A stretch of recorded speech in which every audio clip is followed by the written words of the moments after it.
24 Cincinnati Dayton Road, Westchester. And place of birth, Gene? Upstairs here. Is that right? Yeah. Here at this address. I bet it wasn't the same address then. No, it's Route 1. Westchester, I think they only had one route, so it was all one And the date of interview here is April 2nd, year 2003. And your branch of service, please? Air Force, Army Air Force at that time. Right, that was the Army. And your serial number? I can remember the end of one of them. I had two, of course. One is a enlisted and one is an officer. I can't remember either one. Is that right? Okay, okay. It's been a long time since I used it. Okay. And we're going to talk about being drafted, and you had a term there where you received a deferment. Could you explain that a little bit?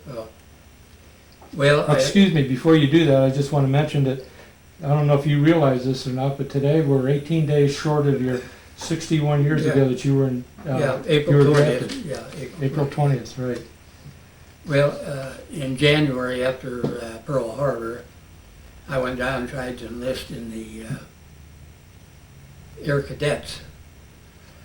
But I don't know, they never did examine me. I had rather protruding teeth at that time, and the sergeant there said, they'll never take you. You can't fly an airplane with that. So I don't know whether it's true or not. Anyhow, then I came back home, and in March I was drafted, and the folks put in an appeal. So that was turned down, and so on April 20th I was drafted, and of course went to Middletown. That was where the draft board for Union Township was, and of course my folks took me up, and I got on a bus there, and there was 2 or 3 fellows I knew, a couple from around Fort Union there, about 30 of us I think on the bus, and took off for Fort Thomas. Of course, most people know where Fort Thomas is, I guess, in northern Kentucky there. There was an old, I think maybe before the Civil War, around Civil War times, it was an army post. And like most of them they built those days, and it's, a lot of them still there, the old brick buildings and offices, homes. So we took some tests there, a couple IQ tests, and really find out, I guess, and of course what you've been doing, try and place you where you should go. So I think I was there about 4 or 5 days, and that's close to the Ohio River there, on a pretty sized hill, as I remember. Anyhow, I don't know whether we marched or just walked down the river one day and back for a little exercise, I guess. And I don't remember much about it. About the only comical thing I can remember outside of the I can remember that, and besides the tests and that sort of thing, and getting uniforms, of course. There was this latrine there with, I must have had 20 seats or so. The last one down had just a little more closed in. It had a sign on it for venereals only. And of course I think everybody, and one day when I was there, here was this sergeant sitting on it. So I think it was really to keep everybody else off, and let the permanent people there. So we had about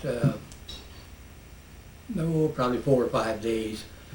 We got on a train.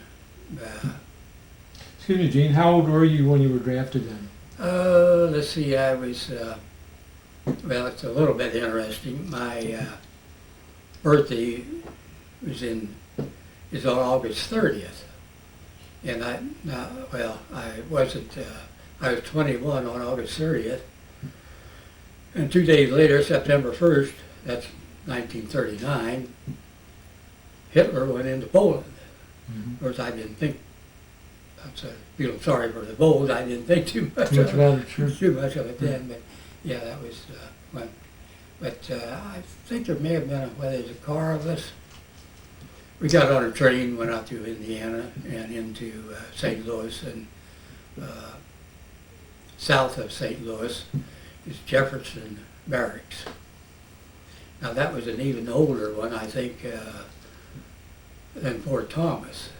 He'd been there, I think, maybe since the 1830s or 40s. It'd been the old 7th Infantry post, I think, for 100 years or so. But they had put up a lot of barracks, and that's where you got your basic training. Of course, the Air Force didn't give you much. You had about 30 days of drill and something, enough drilling and everything to get 40 or 50 guys where they were supposed to go, you know. And that was, we might have, I think we got maybe half a dozen shots with an old Springfield? Ot 3 Springfield, yeah. And so you didn't really get much, you didn't get any guns or anything like that. And some fellows were shipped out right away. We're going to radio school. But I was ticketed for Link Trainer School up at Chanute Field up in Illinois. And they only had one school going, and they didn't need too many of them. And so I guess I got into Jefferson Barracks, or was ready there. They had just started this school, so I was down there, another 2 months, about 3 months altogether, to waiting for the school to start. So then, when the school was ready to go up there, or another class was starting rather, they sent, I don't know how many was up there, and we started. And Chanute, it's a fairly old, well, not as old as the others. I think it had been built in during World War I, and it was named after Octave Chanute, I think. He was a early pioneer, and he helped the Wright brothers out. If you ever read anything about the Wright brothers, sure. You'll see his name mentioned a good bit. And I think, but it had a lot of brick buildings, and of course they had some new barracks, and they had a real nice mess hall there. They fed, they fed 4 times a day. They had 8,000 men. Wow. Each meal, 3 meals a day, and then at midnight. And they had classes. They had some classes, I don't know, mechanics or something.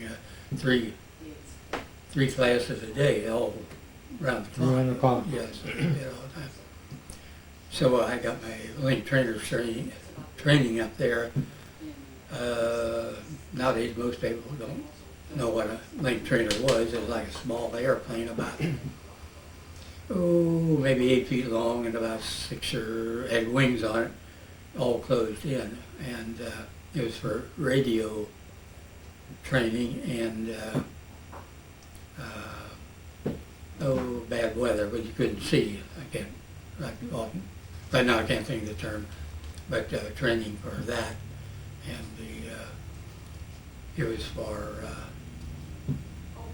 student pilots to teach them that. And they had a thing went back to your desk there, and that thing crawled around, showed the path that they had made, whether they were off of it, whether they were on it, and you could help them correct that. But so I was there a good 3 months, I guess. You were working part as a cadre then, training these guys, or? No, this was just. Or you were there for the training? Yeah, that's right. And so I was there, when folks did come out and see me there one Sunday, and I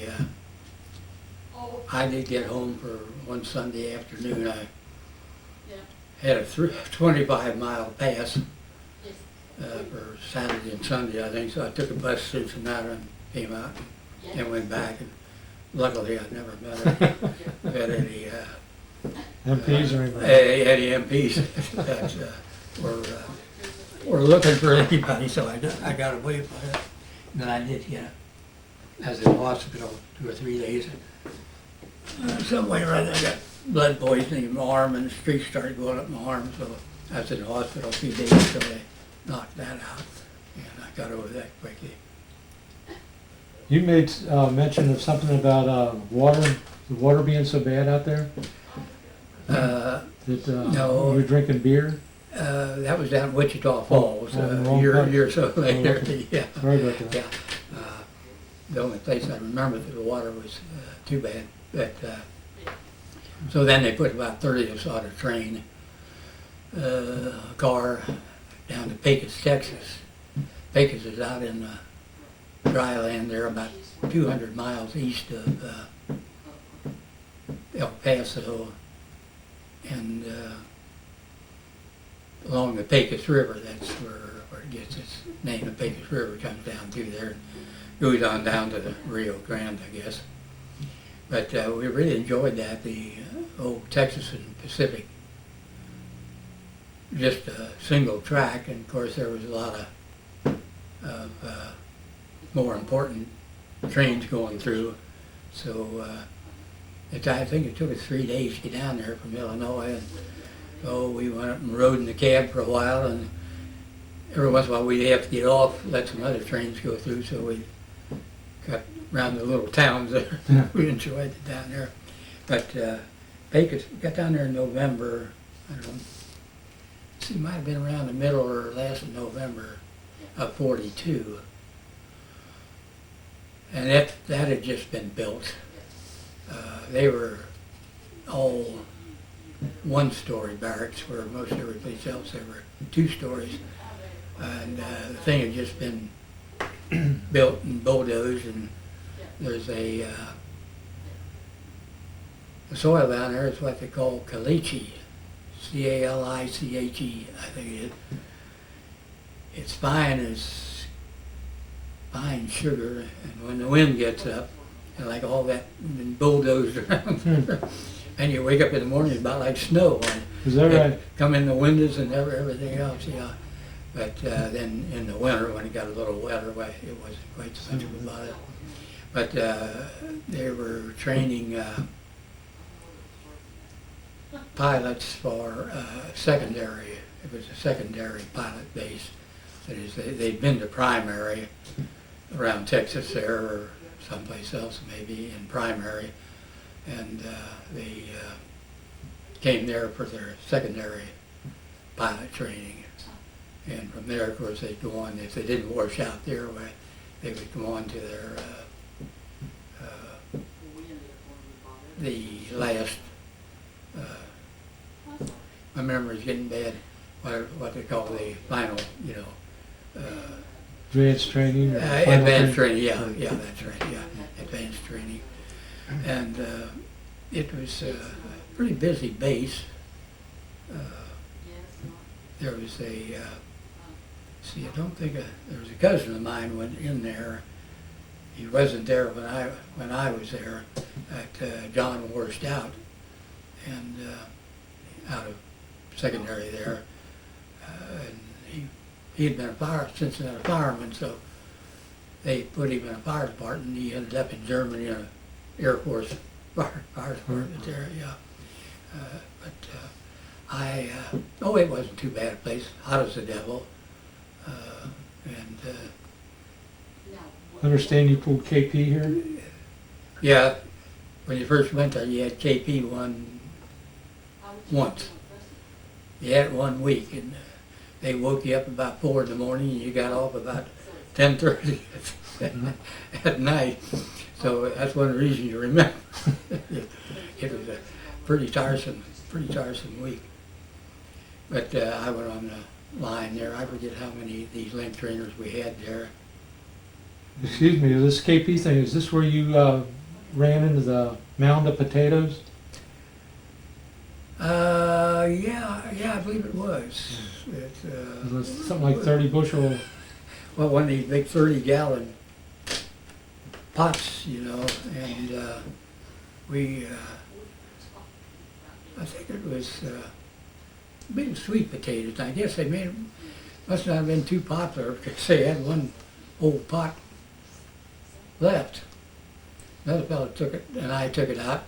They always had a garbage place behind, but had garbage cans and everything. And we took that pot and emptied, or upended it over a big garbage can there, and it stuck in there and all came out at once. Sweet potato went all over us and up on the ceiling and everything else. Yeah, that's some things you remember too, something unusual. Yes. Yes. But That's what we like to hear. The unusual things. yeah, they I was at the barracks there with about probably about 40 of us in there, I guess. And there were some fellows, there were mechanics and different truck drivers and all different fellows in there. One thing, of course, was different then than you have now. There weren't so many married fellows. I think barracks like that you might have had 2 or 3 fellows who were married, and they were mostly older fellows because at one time there, early in the war, they were taking fellows up to 35 years old. And like I say, that was a good big difference there. But anyhow, went through the winter there. The winter wasn't too bad. I don't remember whether we had any snow or not. But came spring, and we had a squadron baseball team. I played on the baseball team, and we enjoyed that. And there was a black team there. I don't know, well, like to play them. They had a lot of spirit. Sure, They were really enthused. But otherwise, it was just about more like a regular job than anything else. And but I got tired of it. I wasn't used to a desk job, so I wanted to get into something else. And I thought about the infantry, but then I thought that might be a little tougher than I wanted, so I put in for cadets. Gene, excuse me, before we move on from this, I believe you mentioned something in your memoirs about working in air conditioning. Yeah, that was down air there. conditioned. And Yeah. this had to be very, very unusual. Oh yeah, there was. And I probably Had you ever experienced it before then? Well, maybe movie theaters. I think they started in theaters there in the late 30s. Would have probably been about the only, but it probably was the only air conditioned place on there. They had some big, pretty good sized Chrysler air conditioners there. They probably stood 8 feet high and about foot and a half one way and about 4 feet the other. They were big. Huge. Yeah. Although these rooms weren't too big, like I say, I can't recall how many we had. Maybe there was a dozen of them in a room there. I did get to go home in February. Had a 2-week furlough. The only trouble was the railroad was so slow. The T&P, you spent about 4 days coming home, about 4 days going back, so you only had about a short week, home. But if trains were crowded, then you were lucky if you didn't have to stand. You mentioned a thing about the baseball team. I think something we don't think of now, but there was no integration then. Is that correct? No. Those fellows were totally separate and separate barracks and. Yeah, and of course they usually had the most menial jobs too, as far as that goes. These were Air Force personnel? Yeah. Of course, I never was a great advocate of Harry Truman, but there's 2 things he did. He dropped the bomb, and then he ended the segregation. Yeah, Harry was okay by me that way. So I guess that's about the end of my stay there at Pecos. So I think I was down there about 9 months, and then I went up to, shipped up to Wichita Falls. That's not far from the Oklahoma border there, in the eastern part of Texas. That's where the bad water was. Okay. The, You'd remember that. oh, it was not so say undrinkable, and that's all they had. So you had to drink it, or like say there's a lot of them there weren't permanent personnel. That is, like I was, you just gotta wander around as long as you were there. I did meet Stanley Hunterlaw there. I don't recall much about. I talked to him a time or two. I don't know whether he may have just come in then. That would have been in '43. Probably August, probably August of '43, and I think he ended up in gliders over in England. Whether he was maintenance on gliders or whether he wasn't a paratrooper as far as that goes, but he was in there during the invasion and everything. But exactly what he did, I don't remember. Later years, I talked to him too, I don't recall. But anyhow, I was there at Wichita Falls about 2 weeks, then they shipped me out to Lubbock, Texas. I spent close to a year and a half in Texas, I guess. Pretty bleak place at that time, all over, outside maybe Dallas and Fort Worth, Houston. But Lubbock is in the panhandle of Texas, West Texas there. And, Texas Tech, yeah. Is where it was. What they did, they gave anybody going into cadet training about 3 months of the college, what they call a college, CTD, college training thing, department. Because you said some fellows in there, there were some college men in, and most of them had high school, but there's a few of them there didn't have too much high school. And they started down at the bottom on math and grammar and such. 3 R's. Yeah, 3 R's, and went into some history and everything like that.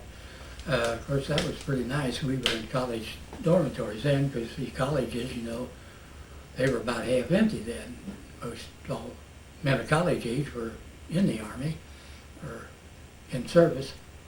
So there was, I think, 3 of us in a room, pretty nice sized room, and it was pretty nice. We had a nice cafeteria there. And they had, of course, they had a small stadium.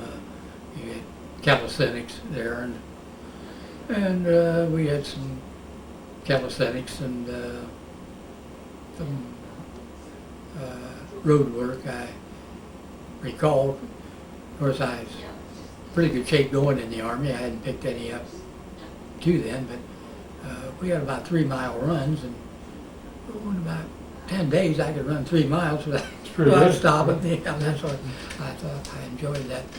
But we went there for 3 months. How many fellows were in your group?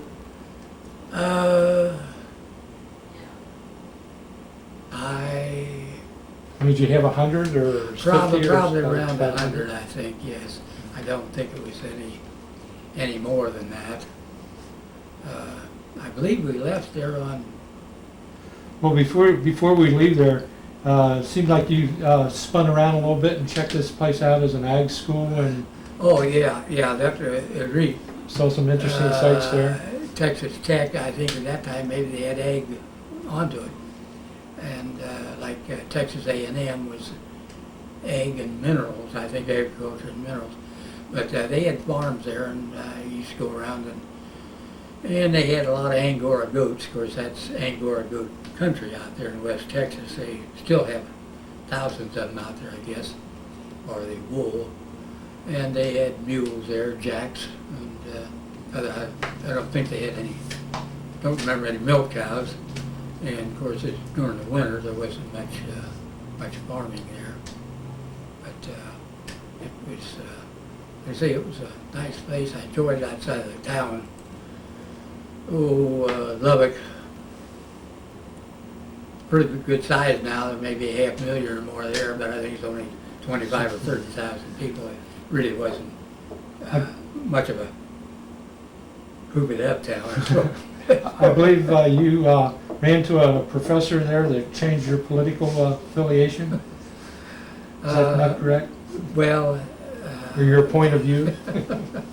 yeah, I had a little old professor there, and he was a great admirer of Joe Kennedy, of course, Bobby and Teddy and JFK's father, and he was always quoting him and everything, and he evidently didn't know much about old Joe. He found out later what a crook he was, because Roosevelt appointed him when they started the SEC. That's the outfit, you know, that oversees the stock market and like Enron Securities. and security, yeah, securities.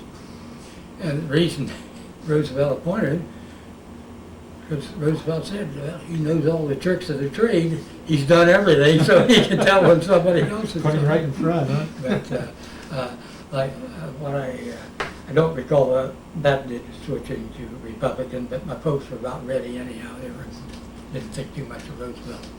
But the only other thing that happened there, we had 10 hours of flight training. Little Taylor craft, I think they were. Could you describe the air? I tried to find a picture of it, but I wasn't able Well, to. it was just, I don't know where they were made. It was just a little single engine, about Similar like the Piper Cub? Cub, yeah, Yeah. or Ronca, those, Right. just small, just Okay. two passengers.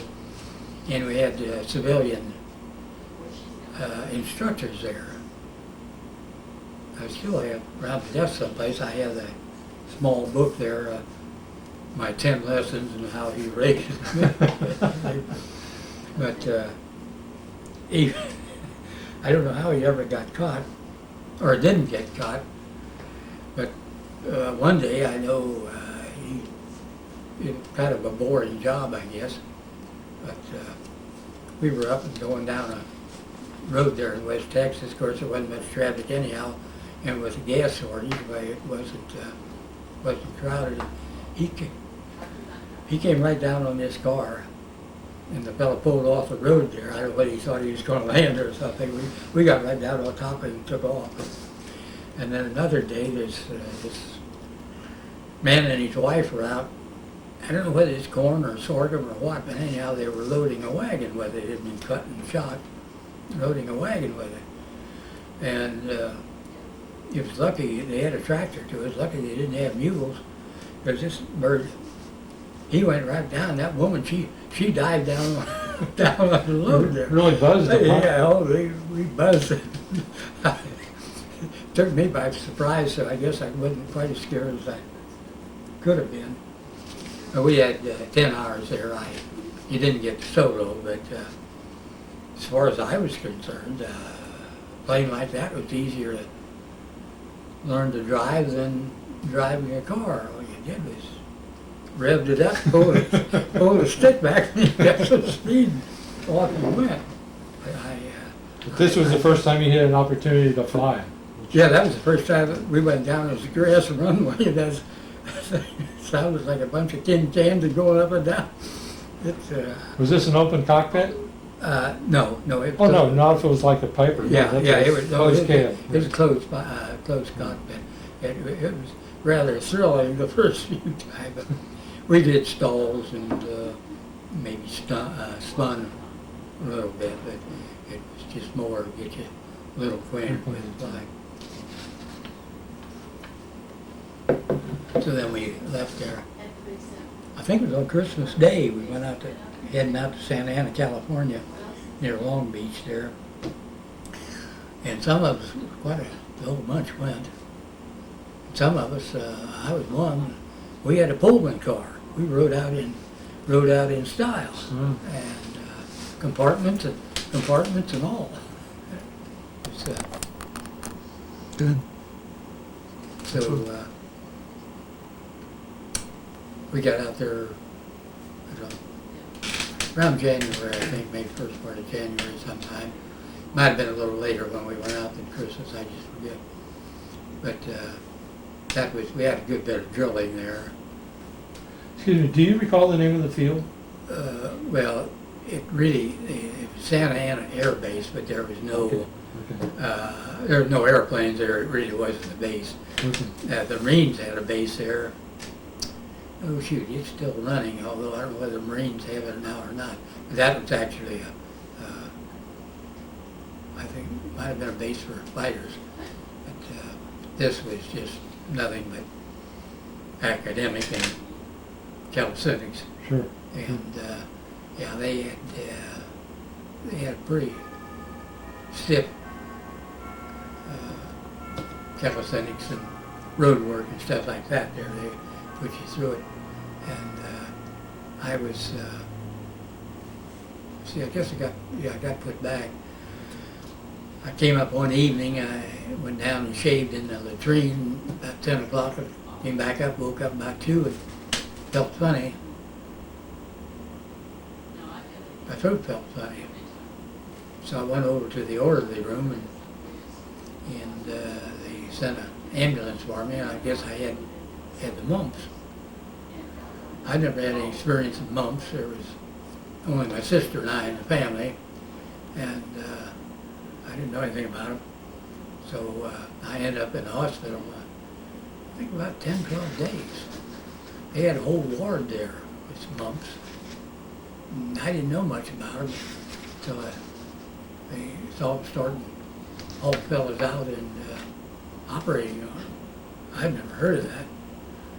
And for about 10 days I laid real still. I think what had happened, some of these fellas had been coming on and they did some pretty tough calisthenics like that, and it really popped out on them. But anyhow, that was about the only highlight from there. Oh, we did see one Saturday. We always had a big parade on Saturday. There was about 20,000 cadets there, so that was quite a parade. Of course, we didn't have any rifles or anything, but when you get 20,000. Be a dress parade then. Yeah, it was a dress parade, yeah, when all the different squadrons, and there were about 100 squadrons there at that time, and was it 200 men in each, but like I say, there's about 20,000 there at that time. That was in early 43. So, see, I got put back one, and there was some fellows flunked out there. And at that time, they were beginning to get enough fighter pilots, so they weren't putting many in. I suppose, unless you showed real good aptitude, everybody was going into bombardier and navigator. I don't know whether, of course, they were having a lot of losses in Europe and losing some in the Pacific, and they were putting up more bombers, I think, and they needed that, and they were transferring some of the pilots into co-pilots on the bombers and like that. So, and then I headed out for I don't know how many cars there were, several cars. I was heading to Hondo, Texas. Well, before you left there, though, you had some pretty neat experiences there at Santa Ana with the USO shows. Oh yeah, I was going to start that, and then I got off on the parades. Yeah, Bing Crosby and Jerry Colonna and Bob Hope and what was her name? Frances Langford came down. Of course, we weren't too far from Hollywood. A short train ride. Of course, I don't suppose they rode the train, but that they put on a show there, which was very good, of course. And well, it was. We didn't get out of there. We got out of there on Saturday afternoon and Sunday, and you could take there was a commuter train ran from I don't know Santa Ana or someplace down there into L.A. And we used to go up there on a weekend. And of course, L.A. There's some places there I didn't want to go 60 years ago, much less now. So, but I got around there in Hollywood and some of the restaurants and everything, and saw a couple actors around the restaurants and everything. It was interesting. What about your visit with one of your old neighbors from here? Oh yeah, people lived up on Tylersville Road had moved out there. They had a farm up here and moved out there. Their son was teaching at high school out there, and they invited me over one weekend, and I stayed overnight at their son Lee's house, and then next day they took me up to Knott's Berry Farm. This was Mr. and Mrs. Albert. Most, yeah. Right. Thank you. And Knott's Berry Farm then was small. I think it's pretty good size. I think it's a lot now like Disneyland. I don't know if it's big, but it's the same thing. But that was interesting. And then I did get around. I hitchhiked down around Laguna Beach. Capistrano and Laguna, and out through. Of course, there was thousands of acres of orange trees and everything like that, dates and everything like that those days. You weren't there in time for the sparrows, were you? Or the swallows, sparrows? No, That's a spring migration. Yeah, I think I was a little early. Yeah, I was a little early there. I think. Yeah. So, like I say, it was interesting. We got out once in a while, so it wasn't. It really wasn't too bad. You had to keep your nose to the grindstone as far as that goes, but otherwise, it worked out pretty well. What about your experience in the mess hall? The way they used to stretch food. Well, I think, if I remember right, they fed the cadets on $1 a day. That is the chef, the head man at the mess hall got $1 a day for every cadet. And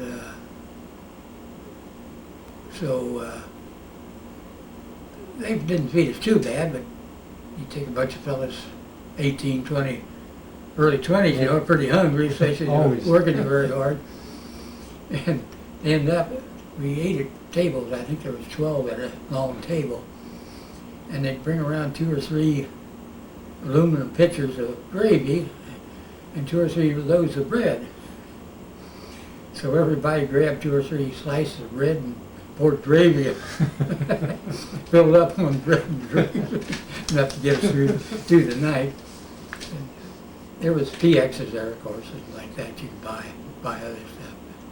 But they're supposed to feed you, right? Yeah, it was.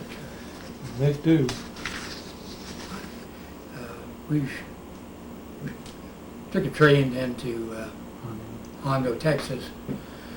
And it was an interesting train ride. We went down along the Salton Sea there in all the desert there in Southern California, and over through Arizona, New Mexico, into West Texas, and down along Rio Grande there for a while, and then took off for Hondo.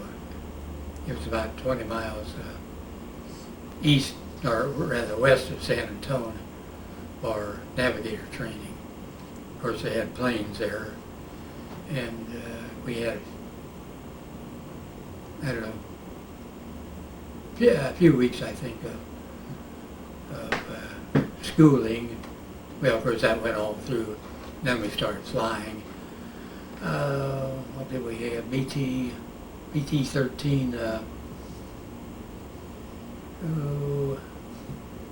I've seen them up at the Dayton Air Show here a few years ago. One of them. They weren't Cessnas, they weren't Boeings, of course. Come to me later, probably what they were. Anyhow, they were 5-place pilot and co-pilot, although we never had a co-pilot because they didn't last that long, maybe 4 or 5 hours. Sometimes we went someplace and stayed overnight. I think we went to Barksdale, Louisiana, stayed overnight there, and then flew a different leg back. And one time we flew someplace, New Mexico, I think, and then up to San Francisco, and then back to Reno. Several legs on one thing, and it got. And there was 3 ways of navigating, and each one on a different leg did a different type of navigation. Celestial by the stars, and one by just looking down, following railroads and towns, and the other by dead reckoning. That is by taking a course and hoping your wind drift wasn't off too much. So it was interesting. Kind of rough at times. Over Texas here, you get those big cumulus clouds, and every once in a while somebody find the bag and heave into it, and generally one did by it. Everybody's sick, huh? Yeah. So, like I say, it was, well, we had some night flights too for us, so that's, you know, it was, but we were run pretty hard there too, between the classes and flying and all. But we got to go in San Antonio there, and that was interesting. I saw the Alamo. Of course, it's about ready to fall down then, but luckily they fixed it up Sure. since then. Yeah. Were your instruments assigned to you then permanently? No. Your sextant or whatever? Yeah, Did that no. come with an aircraft later on? might be getting Well, close you to went. Let's see. Well, no, a sextant we carried with us, and if you wanted anything else like binoculars or I don't remember exactly what else we would have had. You went to supply sergeant and picked those up. Or in the Pacific there, when we were flying bombing raids, once in a while I'd pick up according to where we were going, I'd pick up a 45. I figured it'd be nice to have one if you came down to the jungle someplace where you had a little experience with a 45. They did have a hell of a kick. Well, you finished here then in September of Yeah. 44, you graduated? I think September 14th, I graduated and got my commission as a second lieutenant in the Army Air Force. And then I got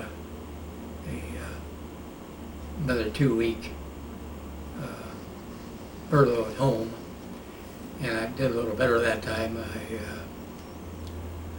I had to ride the train home, but I went to Lunkin going back and taking a train out to California, or taking a plane to California, but I got bumped off at Kansas City, so I took the train on out, and that was interesting, around Denver, and tried to pick up a plane there, couldn't, so went on Salt Lake City, and we rode the train over Salt Lake City and on. Excuse me, before we get too far down the road, I'd like to back up and just touch base about this experience following your graduation.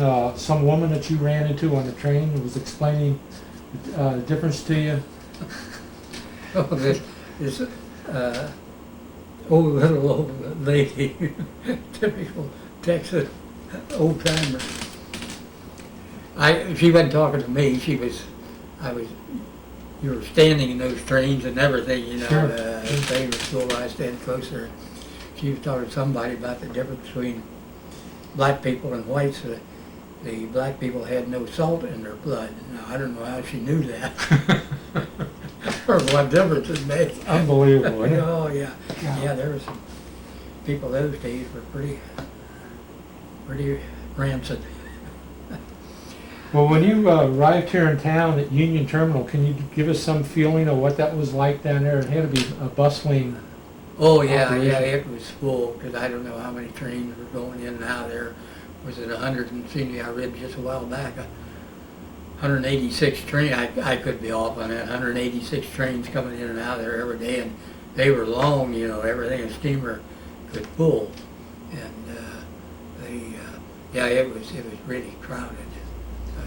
I remember my folks came down and, my folks, well, both times they came out and picked me up. And it was quite a thing in there, because sometimes you could hardly walk. It was that crowded. Do you remember the vintage of your dad's automobile? Well, he had bought a 35 Plymouth, and then in September 41, we traded that in for a 30, what would it have been? A 41 Plymouth. So he was sitting real good. it was only about 2 or 3 months old when the war started, you Right, know. right. And of course, the gas didn't bother too much because the work was right here on the farm and the business. And about all you had to get off for was to groceries and Sure. clothes and stuff like that. But, Okay, then when you went back after your furlough, you went to Lunken Airport. yeah. People don't really realize that that used to be the airport in Oh, Cincinnati. yeah, it was the airport in Cincinnati at that time, the only one there was. And it What- was a pretty what- busy place too. What type of aircraft? Were they using DC-3s then? I And what airline? Was it American? I don't remember. Okay. I don't remember. I met a fellow that worked there as a mechanic before the war, and he could tell you a little more. It might have been, he might have worked for American. But anyhow, he was drafted later, and since he had been an airplane mechanic, he was an engineer, put on a bomber, a B-24, like I was on, and flew over Germany. And they were shot down in late 44. And he said when he jumped, he weighed 185 pounds. He claimed that was the worst winter in Germany there in 100 years. He said they walked through snow knee deep. About all they had to eat was cabbage and a little bread. I think he said when the Americans rescued him, he weighed 85 pounds. Wow. And he's still living over here around Clermont County someplace. What's his name? Do you recall? Oh,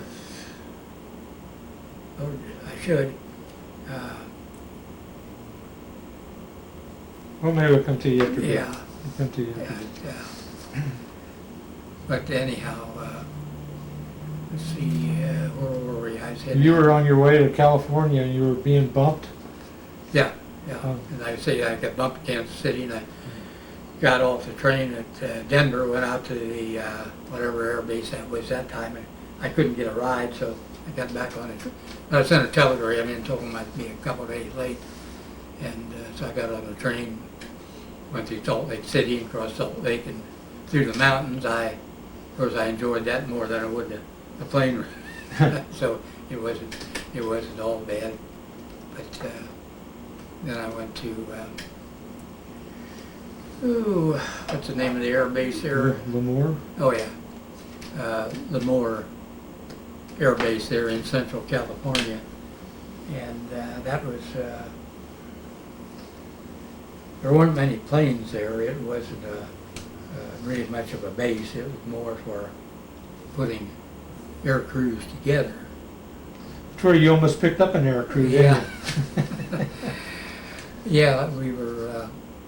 I was there a few days, and every morning they'd come out from the headquarters with lists of crews, air crews that had been put together. They'd have the pilots, co-pilot, navigator, bombardier, gunners, and all. And one day, of course, everybody was crowded around the bulletin board when they put it up, and here they had thought I was a pilot, and gave me a crew. So I went over to headquarters and told them I wouldn't mind being a pilot, but I didn't think anybody would fly with me because I wasn't. So 2 or 3 days later, when I showed up on Ed Monteith's crew, he was the captain and pilot, and there was 10 of us. Ed, co-pilot Smitty, he was from Texas, always wore cowboy boots. That's the first person I ever saw who wore cowboy boots very much. And then a fellow named Droppy, he was about 20, I guess. He was a bombardier. I don't remember where he went to bombardier school. And myself was navigator. And we had an engineer who was from Georgia, Warner somewhere. Lamar? Lamar Christopher, yeah. And he had worked at an airport too. So he hadn't been in too long. He probably said he was basic training for about a month. And I suppose was sent to gunnery school for a few weeks and then shipped right on to us. And then the gunners, they were all just out of high school. There was one fellow named George Butts out of Illinois. He stayed in the Army, or stayed in the Air Force and retired up here at Dayton. And his widow still lives up there. He died about 5 years ago. And that's kind of, for me, it was kind of a sad funeral. But then one of the other gunners was from New Jersey, and he moved to Florida. He died here a year or so ago. And the radio operator was a fellow from California. He was just out of high school, and he died some years ago. So there's only 3 of us left: the engineer and Monteith and I. And kind of funny thing, we were the 3 oldest. I was the oldest and probably been in the longest, because I don't think Ed. He was been in as long as I had. He had been an ROTC at Texas A&M, and they talk about school with school spirit. I think they could show Ohio State or something. They were excellent. If you came out of A&M, they were about almost radical about it. But he'd been in ROTC there and got in cadets, and then went on to pilot training and into. I don't recall whether he had. Yeah, he might have had some bomber training. I just don't recall now. Well, I know he had to, because they wouldn't put him right in one without some training. So we were there, I don't know, maybe 3 weeks, I guess, in September. Did you bump into any fellows from your graduating class out of your navigation class? No, I never met any of them after that. Some were scattered around the Pacific, I think, and some went to Europe. But you didn't see any there? No, I didn't see any there. So I enjoyed that. That's middle of September, warm in the day and cool at night in Central California. And one day I and another fella hitchhiked a ride with a couple of officers' wives there. Had a roadster and a rumble seat. We went up to Fresno with them, and about the only thing, the wineries around there, you could smell them for miles. The grape homes, Right, sure. sure. If they really smell it. So then a bunch of crews, several carloads went on up to, when we left there, we went on up to Walla Walla, California. Jim, before we leave there, I'd like to ask you something about this, the assignment, being assigned to a B-24. Was that just happenstance? I mean, they had to be assigning navigators to 17s and 26s and 29s and 25s. Was it just coincidence? Well, yes, it was just they Luck of the needed to- draw. Yeah. I always thought I had a lot of good luck in the Army. That 2 weeks in the hospital there at Santa Ana, maybe put back far enough. I went where it went, and then getting on another crew there at Lemoore. I might have been on a crew wasn't so lucky. Sure. So Sure. you just never know. So like I say, we went on up to Northern California and Oregon. I guess we went to Portland and then on through along the Columbia River up to Walla Walla. It's fairly close to the Columbia River there, and fairly close to what they call Blue Mountains. That's the border between Washington and Idaho for B-24 training. And we, of course, still had more classes there, and then took flights around Washington, Oregon. Excuse me, were you up there as a squadron? No. Just as single unit? Yeah.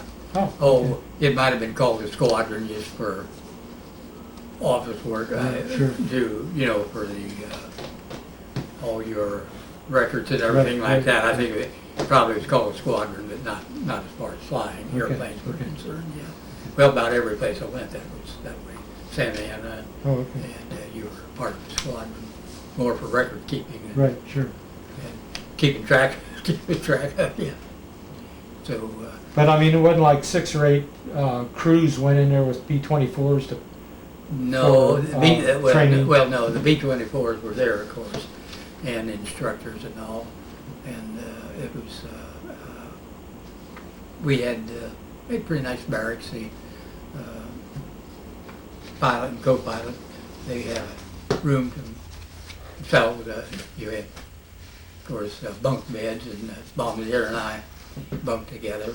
So, and a pretty good mess there. We had pretty good living as far as that goes. And we had night flights, and of course during the day, different things out over Washington, Oregon, and I don't remember if we ever went into Idaho.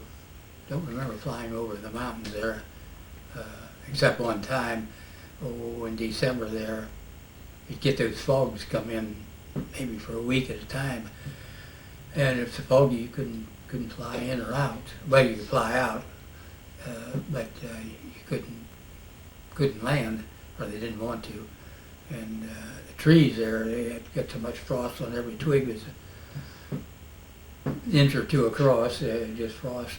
So we flew down, and I say we had to fly out. Maybe a dozen planes or so flew down to Blythe, California, clear down almost the Mexican border down there in the desert. And we were down there for a week or so practicing flying, and that was the only time I ever got hold of a machine gun. They flew some low level right on the ground, and they let the navigator and bombardier fire machine gun for a little bit at ground targets. And I think we heard they stopped that later. There were pumping stations for the water line from the what's the river out there, the big river? Rio Grande No, the other one with a big dam on it. or Colorado. Colorado River ran into California, or into L.A. And I think a few guys fired into these pumping stations. So that stopped that. Came back, we had some turbulence there. Yeah, that's right, we had to fly over some mountains there. We had kind of turbulence. But one of the few other things I remember there, they brought back the ashes from some fella he'd been flying in Europe, and it was lost. And he was running around, I think, Yakima, and there was a lieutenant came on a plane one night. We were flying, going on a night flight, and he scattered this fella's ashes over around Yakima, out in there someplace. It was a little unusual, but I love to fly around Washington. There's wheat country there, and these combines, these great big wheat fields, these combines that hilly, they farm 45-degree hills out there. You can't believe what they farmed out there, and still do. Of course, the early days they used big horse-drawn combines, and then these were Caterpillars those days, really pretty. But then Ed's Monteith's wife had come up with him, and they had an apartment there, and she had Christmas dinner for our crew. That was really, really nice. We all enjoyed that. Sure. And because we were all good ways from home. Then we took the train from there after getting through that down to near San Francisco there. I can't think of the base there. Doesn't matter. For assignment, go overseas. We were there about 2 weeks. I was down in Fairfield. Would that have been Fairfield? Yeah. And there was a base there. It wasn't an air base either, but just base where assignments were put up. Of course, we enjoyed that. You We want went to into, take a break on oh, that's all right. Okay. That doesn't make a difference. Okay, okay. Yeah, okay. Did you shut it off or? that? No, I didn't, I will though. Oh, go ahead, go ahead. Yeah. I'll get enough, run out of water here. Sure. Go ahead, you're on. With training there anyhow. So I had found out this young woman from Westchester here was working in Hanford, Washington, which is about 90 miles kind of northwest of Walla Walla. And we had leaves on Saturday afternoon, didn't have to get back till Monday morning. So she was rooming there. They had regular, about like Army barracks there, had been built for the employees. And I think it, as far as I know, it was in some part of the nuclear manufacturing or part of the nuclear bomb. So I contacted her, and luckily I didn't get picked up. I went over 2 or 3 times, I guess, and I hitchhiked over. But it wasn't too hard to hitchhike, but I might have got a reprimand because I was a second lieutenant. I shouldn't have been hitchhiking. But anyhow, I could hitchhike over there, and then I'd stay over the weekend there. There was some empty bunks around, I guess, and stay there Sunday. And there was a train ran from Richmond there back to Walla Walla, a little pumpkin pine, and it took it from midnight till about 6 o'clock in the morning. Get there, you're on the train in about 6 hours to do 90 miles, and but I was lucky it was never too late, and I'd get back at the gates there about 7 o'clock in the morning when I was supposed to. But that was an interesting part of it too there. So like I say, we went down to Fairfield, and were there a couple of weeks till we got assigned to go to South Pacific, and we enjoyed that because it wasn't too far from San Francisco, and we went in and checked the bars out, and one night we had a good meal at the top of the Mark there, which is still a fairly famous hotel there Sure, in San Francisco. Gene, excuse me, and what you just mentioned about a bar, you made a stop on the way through at Gropey's dad's place? Yeah. I think it was very, very Yeah. important for the rest of your career, wasn't Well, it? For your stay? I was a little mistaken on that. I thought that he had taken it out to the train, of course, and I was mistaken on it. We didn't say what it was yet. Oh, well, when Virginia, Ed's wife, drove through there, she picked it up. What was it? Was a case of real good whiskey, Okay, there you go. and we carried that all the way to the Philippines. And of course, You like trading with the Indians, weren't you? oh yeah, Ed was a pretty good trader, and he'd trade for lumber or ice cream mix or steaks or stuff like that. The Seabees had everything. They lived real high. Yeah, I just wanted to bring that in because you got it here, and it Yeah. comes up a number of times in the story. Yeah, yeah, that was where he put it on. So like I say, we were around San Francisco there, and about the only thing in the bars. Ed and I were old enough to buy drinks, and Droppy and Smitty, they were still under 21. We either had to buy them some or something. But, so then we went to San Francisco, and I don't remember what base we took off from. We took off in a DC, what would have been a 4, I think. And there was 2 crews, another crew besides ours, that would have been 20 men. I don't know, might have been a couple others on there. And under a full cargo of mail. So I don't remember how many hours. It probably was 12 or 15 to Hawaii, and we landed there to refuel. And we were there a while. We walked into Honolulu. It was close there, and then took off again.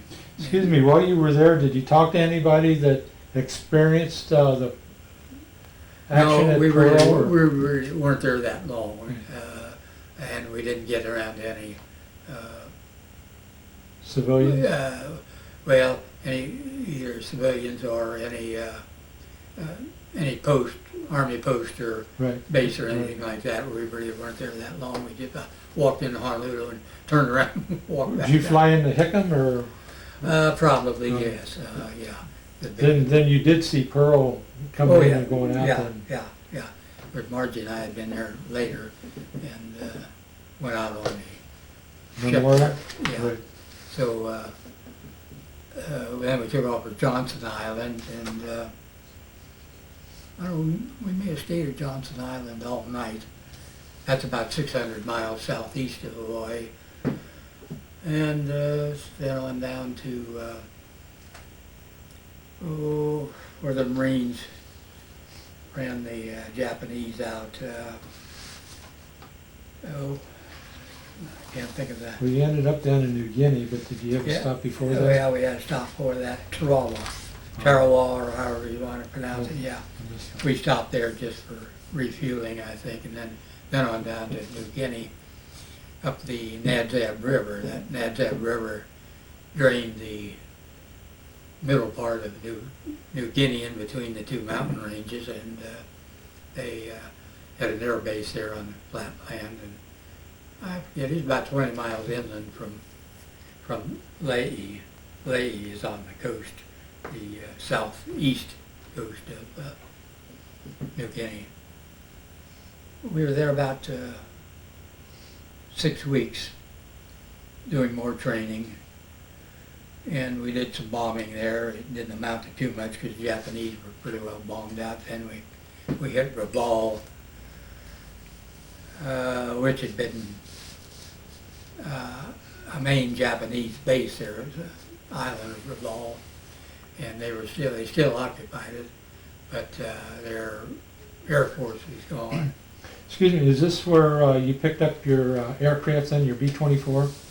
Is this where the, Yeah. Well, we just flew any. just We never did have any plane that was no ours. sign? Oh, is that Yeah. right? Yeah, you just. Just like a rent-a-car, you just went first Yeah, in you line. went and you were assigned the night before or whenever you were assigned a certain plane, and they had the mechanics and all had it ready to go, and the bombs, you had your bombs loaded and everything. Well, I was just curious why your aircraft was never named. Well, You know, quite often you'll see pictures of aircraft well, with... see, like over, I don't know whether they're in England, the 8th Air Force, and the 15th down in Italy, whether they seem to have more, or at least a few of them came back. They were supposed to have flown like that. I can think of the Lulabelle. It's not that, Yeah, but well, like Tibbetts, you know, Nola Yeah, Gage, yeah. Unless he just named it that plane for that mission, I don't know. well, I don't know either. I've read it. I've read his thing 2 or 3 times, but the Memphis Belle, that was one they brought back. That was one, yeah. I talked to the pilot of that up in Dayton there a couple times, and he was autographing his book, I guess, some of his books around here. And I had picked up one of a B-24, and I said to him, since you're a B-17 man, would you mind? He said, oh, I'll do it, I don't like it. But yeah, he was at the Memphis Belle. Yeah, I was wondering how the naming thing But they were, evolved. they did have some nose art as far as that goes, and some names on them. That was about every place. You always had some fellow in the squadrons could paint, you know. My sister sent me a leather jacket, and this fellow painted it with the Bomber Barons thing on it, the skeleton and all. Uh-huh. dressed. Right, right. But we were there, like I say, about 6 weeks. And that was really the only primitive place I had been. We had tents there, and we were only 3 days in San Francisco. Of course, that wasn't too cold. But boy, when we got in New Guinea, it was hot. It was, you really felt it for a little while. But there was, we had open mess tents there, and ate out of mess kitchen like that was really about the first time I had. And like I say, we did some bombing around, and took more training. You got more training every place you went. So we bombed up the north coast of New Guinea, and one fellow had been with us. He had joined our crew, I think, someplace along the line, and they took him off and put him on another plane. And I don't know, they never did find that plane. They had engine trouble going out. They turned around, and then they never, I don't think they ever found the plane. Because of the mountains. Of course, after a few years, you know, even a helicopter can't, Oh, yeah. unless a Just native or overgrown. somebody just stumbles on them, yeah. Right. So then we went on up, left there and took a 24 up to Biak, B-I-A-K. That's an island, sits off the north, small island, sits off the northwest coast of New Guinea. And we were there maybe a week or so and got assigned a plane and went on up to Philippines. There wasn't much there. About the only thing that happened there one night, I don't know, was in a movie there, and a small Japanese bomber came over, and I think it was about like that bomber they had in the MASH series, you know, they cut in and out. He dropped a few bombs. I don't know whether he hit anything or not. We couldn't see anything wrong. But anyhow, we left there and flew up to Samar in the Philippines. It's about in the middle of the Philippines, south and east of the of Luzon. That's where Manila is, and to the west of it lays Lady Gulf, and on the other side, on the west side of Lady Gulf, is the pretty good sized island of Lady. Of course, I don't know how many thousand. I think there's 1,000 or so islands in the Philippines. Some big and some not very large. This is where you had different experiences with the bomb load and equilibrating the weight in the aircraft for takeoff. Yeah, we flew. All the first 3 or 4 were flying around the Philippines. The infantry was still taking some islands around there. We did some bombing and some. The Japanese had a few planes there. They didn't have many. We bombed some airfields and some of their bases and like that. And then we started going further. We went down to Borneo quite a few. Maybe a dozen times, I guess. They had oil wells down there, and that's where they were getting their oil. It was real good crude oil. They pumped it out of the ground right into the ships and like that. You could use it without any refining. Yes. Really? Of course, these ships probably could take a low grade, but then it was yeah. So the 13th, I think they were down on Morotai. That's an island of the East Indies between the Philippines and New Guinea. They bombed down there in late '44, and they lost some planes. There was a battleship or two there at Balikpapan where the oil wells were, and they said you could see these 16 inches coming. They were firing everything they had at them, and they lost several planes. I think most of them got picked up, but they lost some planes and some men there from aircraft fire and that. But that was a long flight where it took but So we flew down to Palawan, that's an island closest to New Guinea, and flew out of there for about a week or so. Stage, what you call staging out of that. And we didn't have much opposition. There was some flak when we got down around the target, but thank heavens there was no fighter planes. Well, Gene, on one of these islands was a Samar where the plane was so loaded with fuel and bombs that you had to reposition yourself. Yeah, that was, we flew several missions up into, well, it's called Formosa and Taiwan, because that's the one China claims it now, and they fuss around. But we, of course, we had to haul an extra 500 gallon tank of gasoline. And that was high test gas. That was about, I think, 98 or 99% octane. Yeah, higher than you can buy now. And I know those hung in place of bombs, and of course they could be dropped if you after you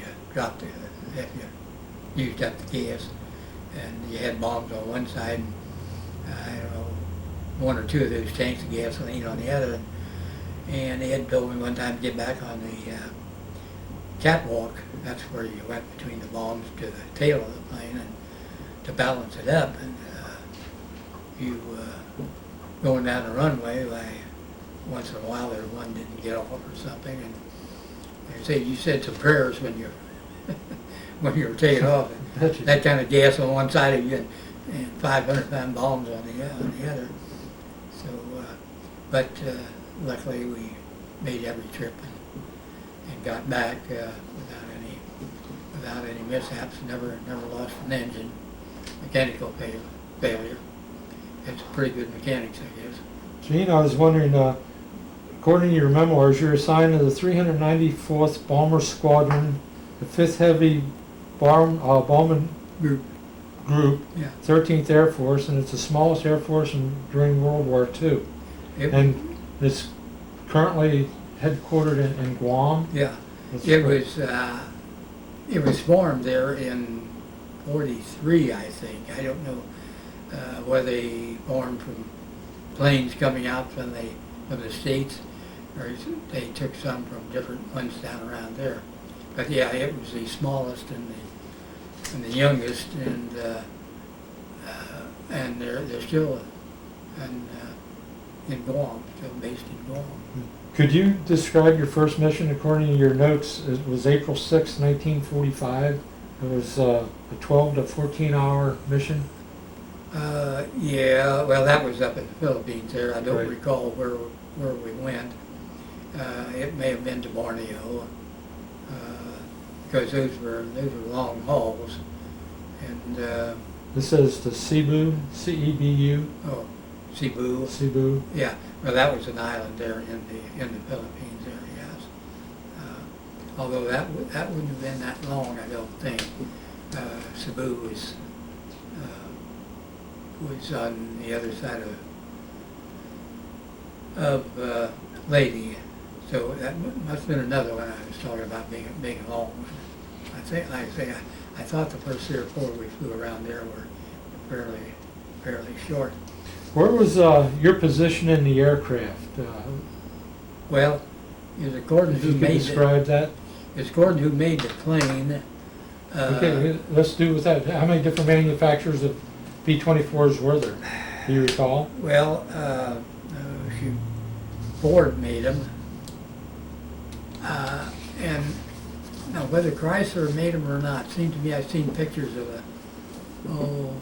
planes lined up from. Excuse me, this would be the airframes? Ford Yeah. actually made the airframes? Yeah, Is that right? and Ford and what's the name of the? I can't think.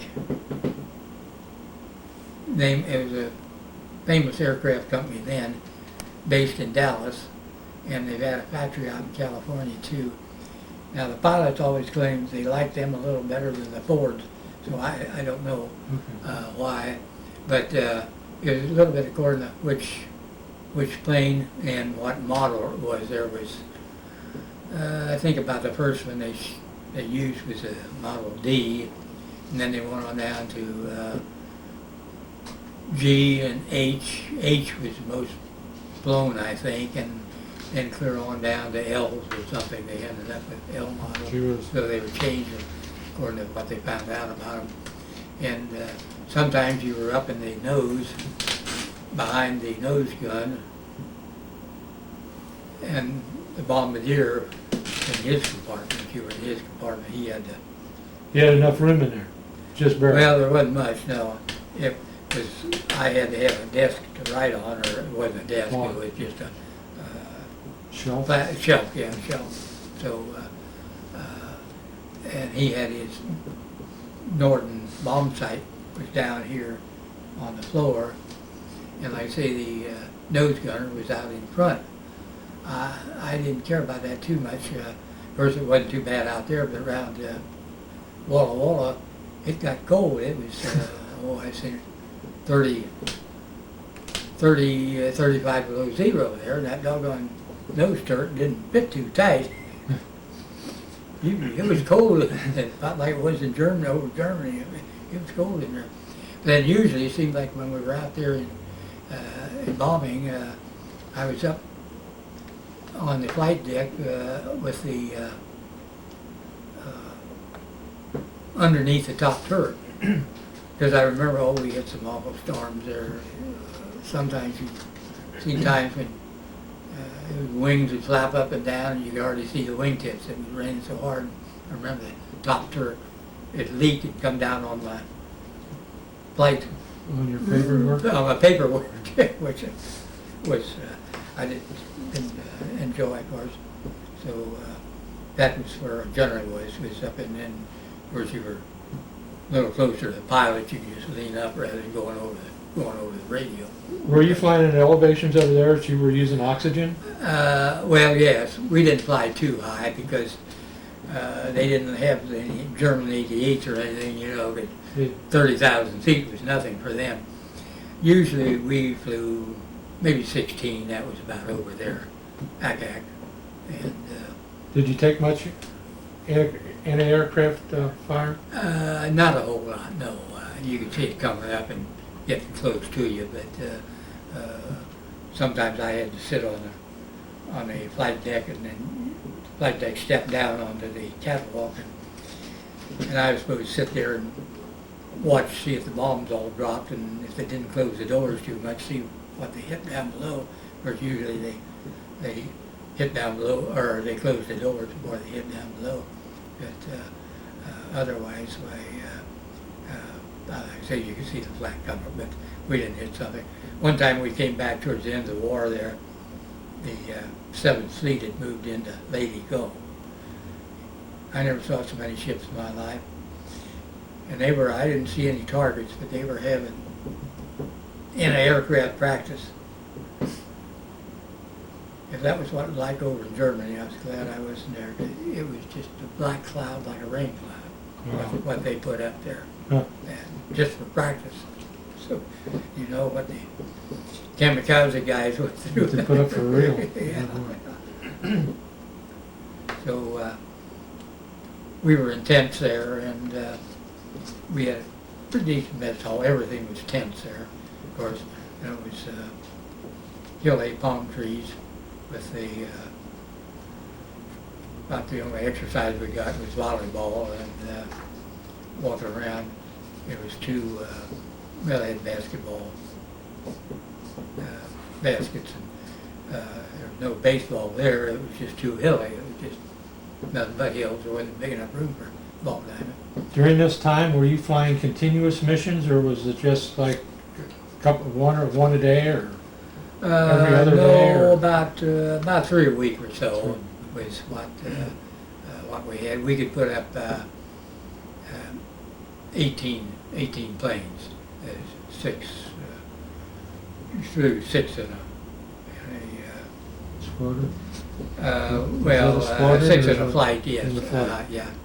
That is 6 flying close together, and then you had 6 more out, maybe behind or in front or 6 more, 18 of them altogether, yeah. So, So when you went up, you took a lot of armament with you, oh yeah, yeah. 18 aircraft. Yeah.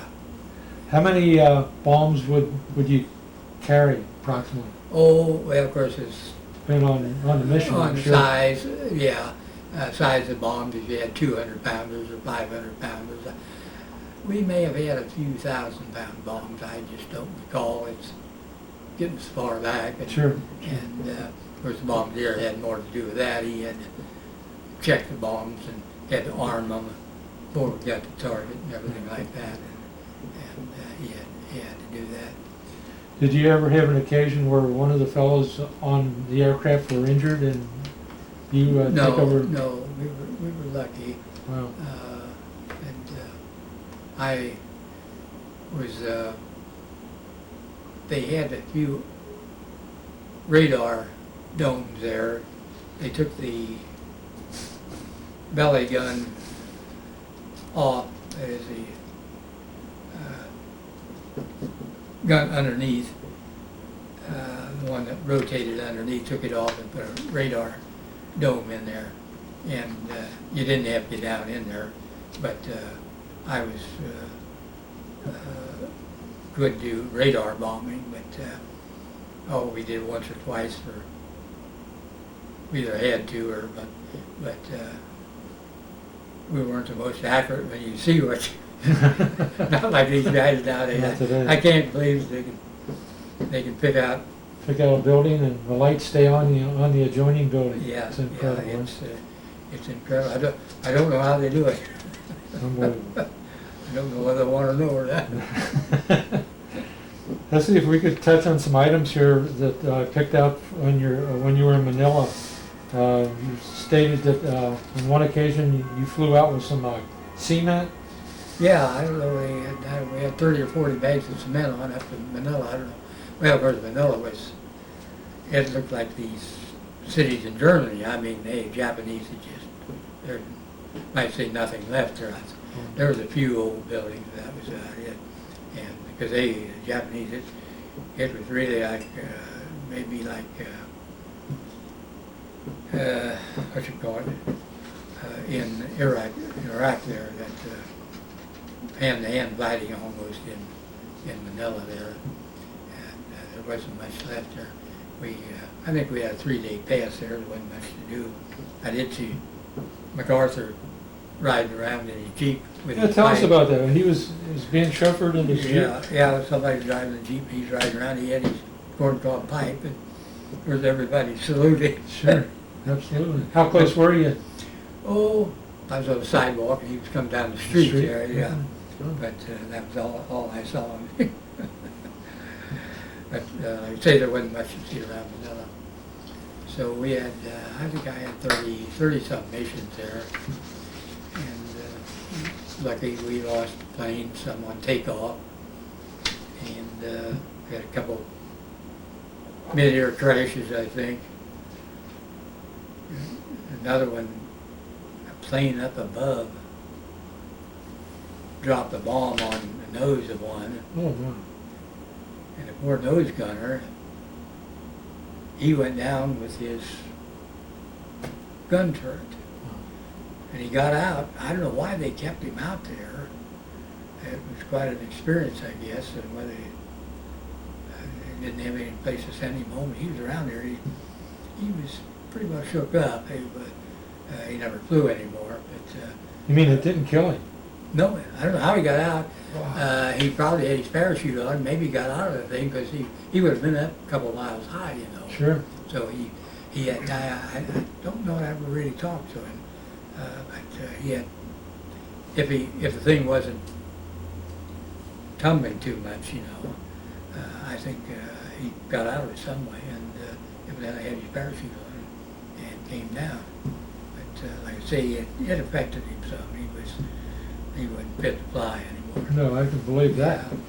But I don't know whether the Navy picked him up or a seaplane or something may have picked him up. Well, that had to cause some terrible turbulence in that plane. Yes, I don't remember now whether that was the before I plane got made it? there. I don't remember whether the plane went down. I would have thought it would have. Sure would. it would have been awful hard to fly with the nose of it. You can't slow down. No, and so whether, with all that air coming in there, whether it would have been blown or not, I don't know. Let's see, why don't you tell us a little bit about that long flight that you had problems with your K rations there for a while? Oh, well, when we were flying 10 or 12 hours or so, they threw a K rations on. Of course, you generally take some candy bars or something, and after a couple of missions that way, we found out the gunners were going into the case and picking out the good stuff. Up front, we got one ourselves. After that, we began keeping the case up in the cockpit there. A little more equity, huh? Yeah. Things came out a little bit better there. You had some observations about turbulent weather on the wings of the aircraft. You made some mention of that. Yeah. Well, the B-24 had, it was designed, I think, maybe in 37 or something like that. And they designed it in a hurry, and not that I don't think they're too much, but a man named Davis designed the wing. And you could see, if you ever saw any photos of it and compare it to a B-17, it had a very thin wing on it. That is both thickness, I believe, and from front to back. And it was a substantial wing as far as that goes, but of course, like a lot of things, you kind of maybe exaggerate, but some of those storms, it seemed to me, those tips of those wings out there Just flop, huh? were going up and down flapping, yeah. What about your memorable plotting error? Oh, well, it wasn't so much of a plotting error, I guess. I thought. Excuse me. Yeah, go ahead. No, I mean, yeah. that's what I interpreted. Oh, I see, yeah. It wasn't so much my plotting area. I had plotted the course right, but we were in some thunderstorms, and Ed was trying to get around the thunderstorm when we got close to this mountain there, and when I saw the heading was taken, I knew where he was heading, and my hair stood straight up, I think, because we were flying at about 12 or 13,000 feet towards the mountain was supposed to be 14. The trouble is, there's mountains around here, and they'd never really been plotted real well. They could be 1,000 feet higher than the map said, or 1,000 feet That lower. much? Yeah, Whoa. they were really had never been explored in parts of Borneo and New Guinea there. But like I say, he was turning. We talked it over since then, and he was trying to get around a thunderstorm. He saw the mountain, I think, in between, but like I say, that was a little on the left side too. There was enough of them hit mountains. I had a first cousin that up Liberty Township, Charles Rosselot. He went into cadets, and he was over there pretty early. And I don't know that they were shot down, but anyhow, they may have been. They landed on some island there. They were lucky enough to crash land on an island, and came down in enough close to the beach here that those things would sink in a couple of minutes. So you didn't get out of them in a hurry, and they got out. But then on in February of '44, can't think what island it was, but they weren't on a mission. I don't know what happened. It took them years to find out, and some major my cousins met finally found out, and they were just ferrying, and they had a couple of fellas just going from one place to another on there, and for some reason they went down and everybody was killed. So we did. So, I mean, it was it wasn't all fun and games, No, no, absolutely not. even if you didn't have too much opposition. Right, right.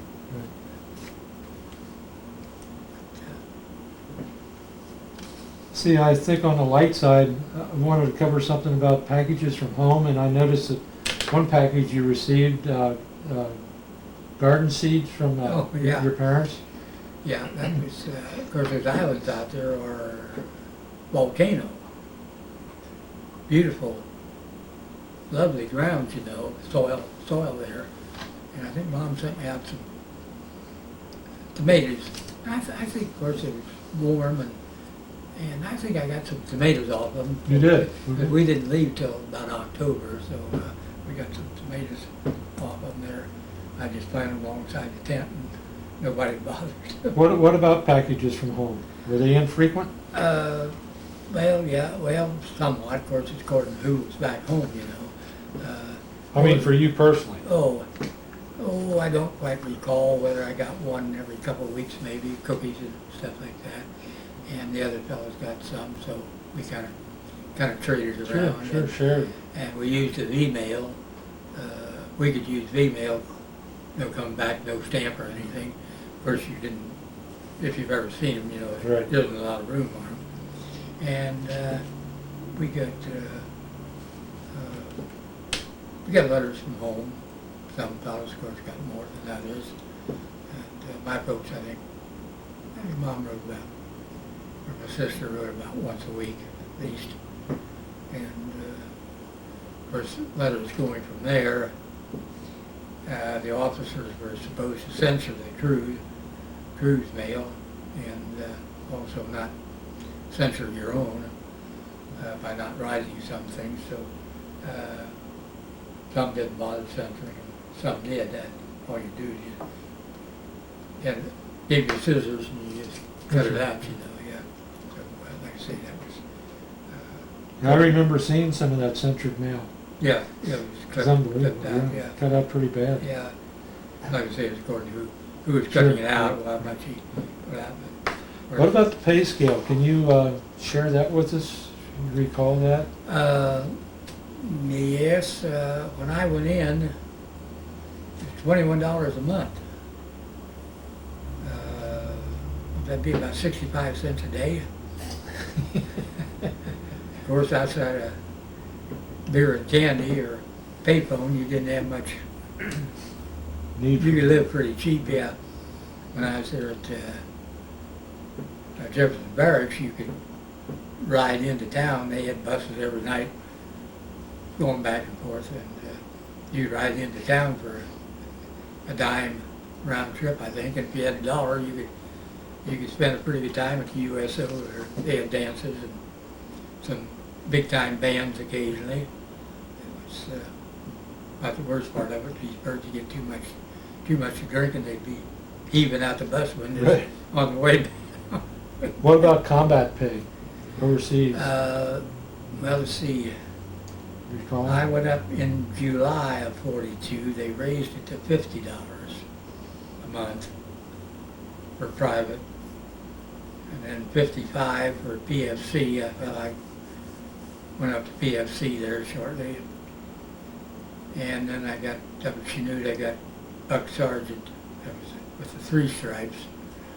I think that was 75, and then. Well, no, I think that was 70, and then when I got into cadets,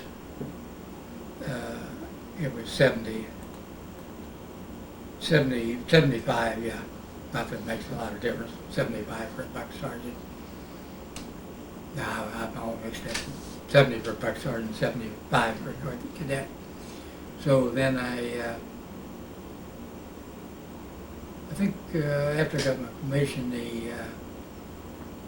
I believe it was 285, and then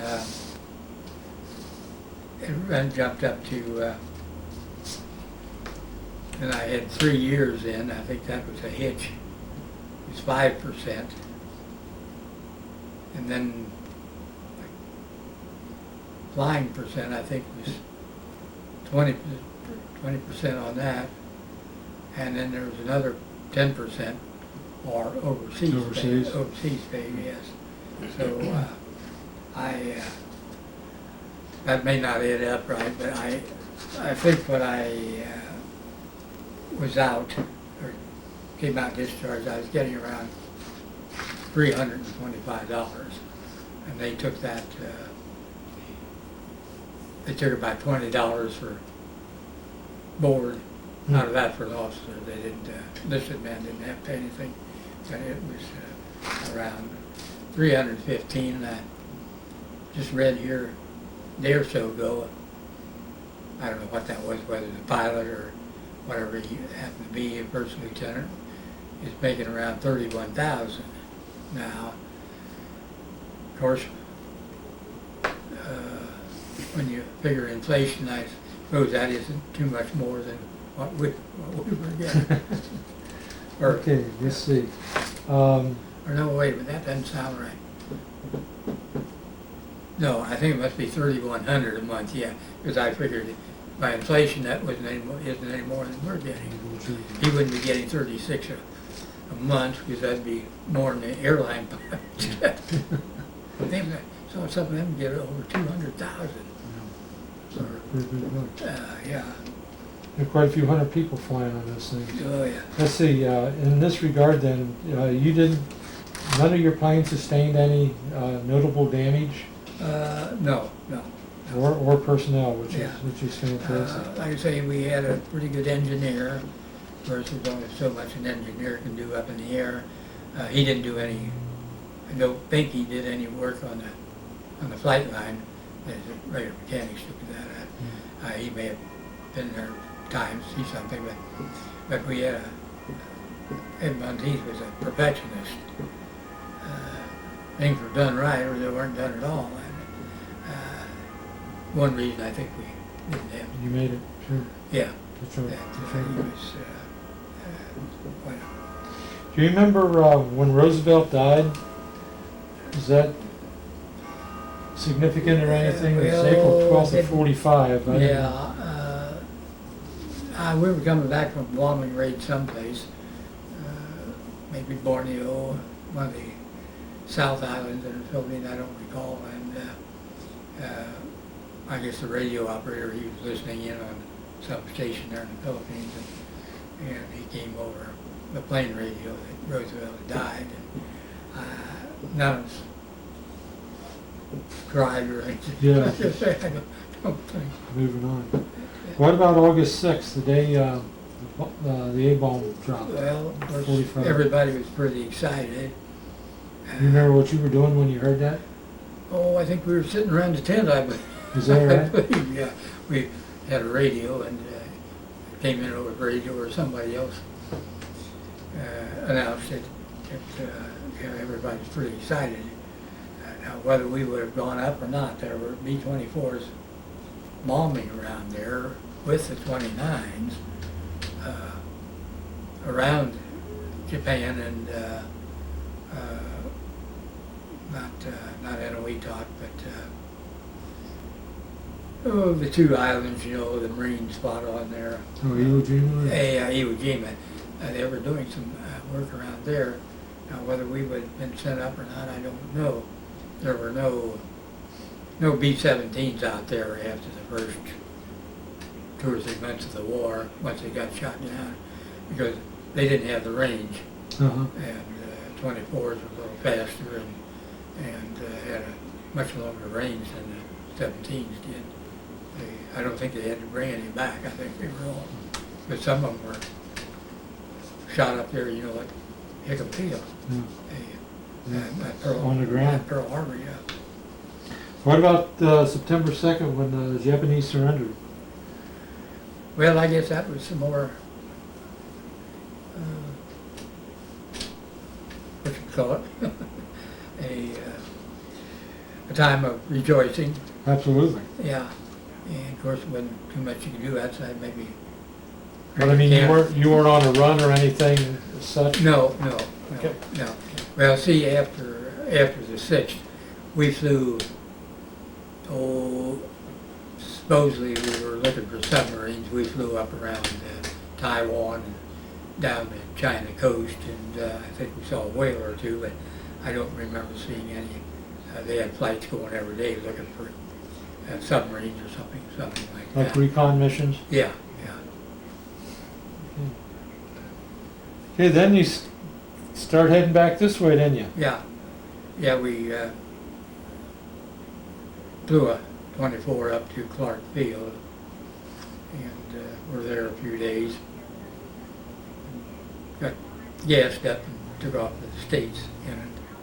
And I've always been proud of the fact I navigated the Pacific Ocean. That's a lot of water. Sure is. So there was some, I don't know, we didn't fly in formation or anything, we flew singly. It seemed to me there was 3 or 4 others somewhere around there, and we didn't, we stopped at maybe Enowetok or Guam, I forget which, one of those. And then we stopped at Johnson Island again, and then into Hawaii. About the, Well, you stopped somewhere there in the South Pacific where you saw the Navy doing something unusual. It was oh, well, brand one new place, yeah, they were using the, hydroponics. yeah, the growing tomatoes and stuff like that in water, you know, water and fertilizer, which, Now, I mean, this is 1945, and that Yeah. had to be the cutting edge. yeah, actually, that's been 60 years ago, Right. and they must develop, somebody developed it before that, because don't think I had ever heard of it. And whether it was anybody, well, probably developed here in the States, I suppose. Now, what was that? Was that like a large greenhouse, or? Well, yes, it was just tanks of water. Was it huge? Oh, I don't recall now. Okay. It maybe it wasn't too big, because there's some things you couldn't. Whether they had anything besides tomatoes, I don't recall. But of course, they had to suspend them Sure. over the water. The roots, Right. yeah, the water went up. Well, the water went up around a little ways, I guess, because you couldn't have too much water around them, or I mean, too high, or Right, you'd you'd drown. drown them. Yeah, but yeah, that was interesting. And we came into back into Hawaii. There's another plane came off close to us. I know it had made a kind of a short turn or something there. I don't remember that I saw it. I think he probably was coming towards us or something. I didn't see him. So we landed there, and I don't know, well, we stayed all night, may have stayed all night, and then gassed up and headed back to the States, and landed there at, not Sacramento, I'm in Sacramento someplace, I just,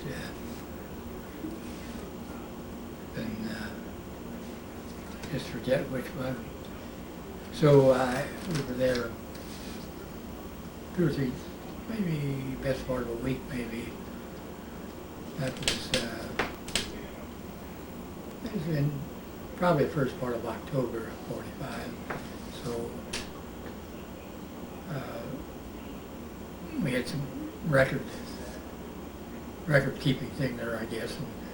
And we medical examinations, we hadn't brought anything back.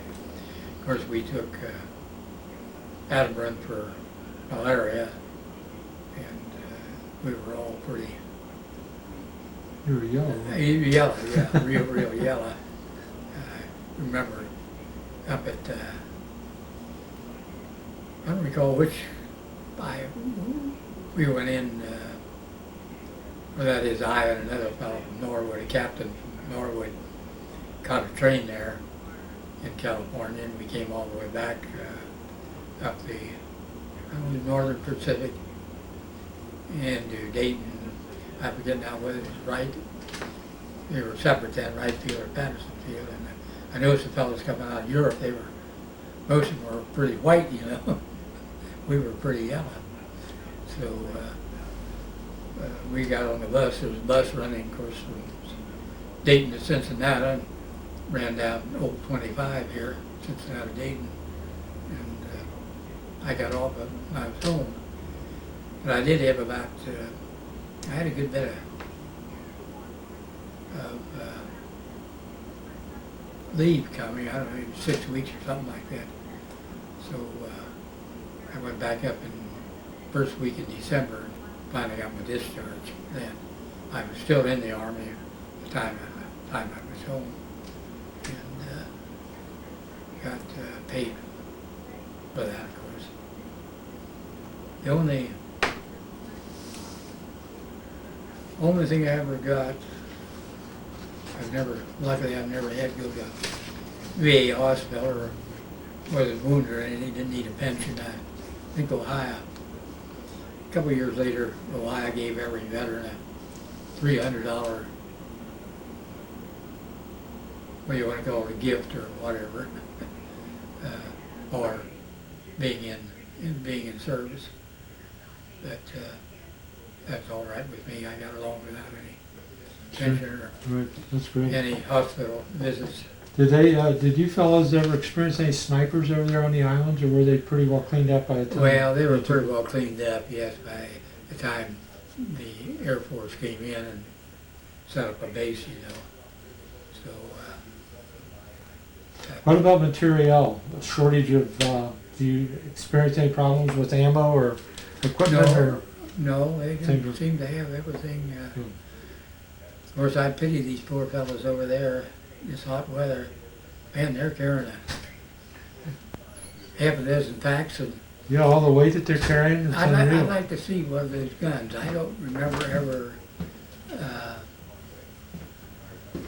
ever seeing one of those, the name of one of those guns they're carrying. Yeah, they look like they're stamped out of, look like Crosley's, I think Crosley Motors. Yeah, it looks like there's a lot of plastic there, but looks like a machine gun crossed up with a grenade launcher. Launcher isn't right.